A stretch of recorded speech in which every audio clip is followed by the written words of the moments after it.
নমস্কার বন্ধুরা, আপনারা দেখছেন বঙ্গ নিউজ। বন্ধুরা, আজকে কিন্তু আমরা নদিয়া জেলার 17টি বিধানসভার জনমত সমীক্ষা আপনাদের সামনে তুলে ধরব। নদিয়া জেলায় মোট 17টি আসন, তার মধ্যে হলো করিমপুর, তেহট্ট, পলাশীপাড়া, কালীগঞ্জ। তারপর যদি আমরা দেখি 5 নম্বরে নাকাশীপাড়া, 6 নম্বরে চাপড়া, 7 নম্বরে কৃষ্ণনগর উত্তর, 8 নম্বরে কৃষ্ণনগর দক্ষিণ। তারপর যদি আমরা দেখি 9 নম্বরে নবদ্বীপ, 10 নম্বরে শান্তিপুর, 11 নম্বরে রানাঘাট, 12 নম্বরে কৃষ্ণনগর। তারপর যদি আমরা দেখি 13 নম্বরে রানাঘাট উত্তর পূর্ব, 14 নম্বরে রানাঘাট দক্ষিণ, 15 নম্বরে চাকদা, 16 নম্বরে কল্যাণী, 17 নম্বরে হরিণঘাটা। তারপর যদি আমরা সার্বিক ফলাফল দেখি, অর্থাৎ নদিয়া জেলায় 2021 সালে এই বিধানসভাগুলোতে কী ফলাফল হয়েছিল। করিমপুর 2021 সালে বিমলেন্দু সিনহা এই কেন্দ্র থেকে জিতেছিলেন। যদি আমরা 2026 সালে দেখি, তাহলে কিন্তু এই কেন্দ্রে তৃণমূলই জয়ী হওয়ার সম্ভাবনা রয়েছে। তারপর যদি আমরা দেখি তেহট্ট, এখানে কিন্তু 2021 সালে তৃণমূলের তপন কুমার সাহা জয়ী হয়েছিলেন। এখানে কিন্তু 2026 সালে জনমত সমীক্ষা বলছে বিজেপি জয়ী হতে পারে। তারপর যদি আমরা দেখি পলাশীপাড়া, এখানে কিন্তু তৃণমূল কংগ্রেস জয়ী হয়েছিল 2021 সালে। এখানেও কিন্তু 2026 সালে তৃণমূল কংগ্রেস জয়ী হতে পারে বলে আমাদের জনমত সমীক্ষা বলছে। কালীগঞ্জ যদি আমরা দেখি, এখানে কিন্তু তৃণমূল কংগ্রেস জয়ী হয়েছিল। এখানে কিন্তু 2026 সালে আমাদের জনমত সমীক্ষা যা বলছে তাতে কিন্তু এই কেন্দ্রে তৃণমূলেরই আবার জেতার সম্ভাবনা রয়েছে। তারপর যদি আমরা দেখি নাকাশীপাড়া বিধানসভা, এখানে কিন্তু তৃণমূল কংগ্রেস 2021 সালে জয়ী হয়েছিল। 2026-এও কিন্তু তৃণমূল কংগ্রেস জয়ী হওয়ার সম্ভাবনা আমাদের জনমত সমীক্ষা বলছে। চাপড়ায় কিন্তু 2021 সালে তৃণমূল কংগ্রেস জয়ী হয়েছিল। 2026 সালেও কিন্তু তৃণমূল কংগ্রেস জয়ী হতে পারে। তারপর যদি আমরা দেখি কৃষ্ণনগর, এখানে কিন্তু 2021 সালে বিজেপি জয়ী হয়েছিল মুকুল রায়।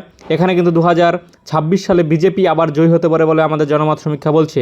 তারপর যদি আমরা দেখি কৃষ্ণনগর দক্ষিণ, এখানে কিন্তু তৃণমূল কংগ্রেস জয়ী হয়েছিল 2021 সালে। এখানে কিন্তু তৃণমূল কংগ্রেস হেরে বিজেপি জিততে পারে। তারপর যদি আমরা দেখি নবদ্বীপ, এখানে তৃণমূল কংগ্রেস জয়ী হয়েছিল। তারপর যদি আমরা দেখি, এখানে 2026 সালে কিন্তু তৃণমূল কংগ্রেস জয়ী হতে পারে।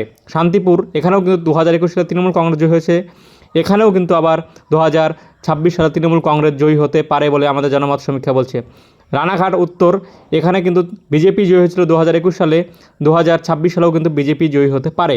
কৃষ্ণনগর, এখানে কিন্তু বিজেপি জয়ী হয়েছিল আশিস কুমার বিশ্বাস। এখানেও কিন্তু 2026 সালে আমাদের জনমত সমীক্ষা বলছে তৃণমূল কংগ্রেস জয়ী হতে পারে। হ্যাঁ বন্ধুরা, কৃষ্ণনগর কিন্তু বিজেপির কাছ থেকে ছিনিয়ে নিতে পারে।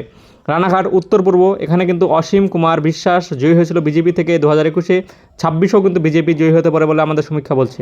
রানাঘাট দক্ষিণ, এখানে তৃণমূল কংগ্রেস জয়ী হয়েছিল মুকুটমণি অধিকারী উপনির্বাচনের মধ্য দিয়ে। এখানে কিন্তু জনমত সমীক্ষা বলছে বিজেপি জয়ী হতে পারে 2026 সালে। চাকদা, এখানে কিন্তু বিজেপি জয়ী হয়েছিল বঙ্কিমচন্দ্র ঘোষ। 2026 সালেও কিন্তু এখানে আমাদের জনমত সমীক্ষা বলছে বিজেপি জয়ী হতে পারে। যদি আমরা দেখি কল্যাণী কিন্তু বিজেপি কিন্তু জয়ী হয়েছিল 2021 সালে।